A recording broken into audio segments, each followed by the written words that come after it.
आत्मा आपल्यामध्ये स्थित आहे, देव आपल्यामध्ये स्थित आहे. पुढे मी देव म्हणजे काय सांगेल. देव कुठे आहे, इकडे तिकडे शोधण्याची गरज नाही. कशाला काशी जातो रे बाबा, कशाला पंढरी जातो. देव कुठे आहे, तुमच्यातच आहे. मग हा आपल्यात असलेला देव कसा शोधायचा. तर ज्याप्रमाणे दुधामध्ये लोणी आहे ते आपल्याला दिसत नाही. मग त्याकरता काय करावं लागतं, आपल्याला विरजन घालावं लागतं. विरजन घातलं की मग काय होतं, तुमच्याकडे विरजनच म्हणतं ना का दुसरं काय म्हणतं, विरजनच म्हणतं ना, बोलत ना.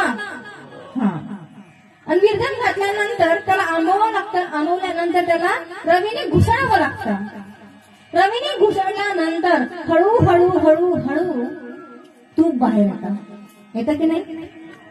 तसंच आपल्या मनालाही प्रभूच्या नामस्मरणाने, चिंतनाने, कथा श्रवणाने, कीर्तनाच्या श्रवणाने आपल्या मनाला घुसळायचं आहे, मंथन करायचं.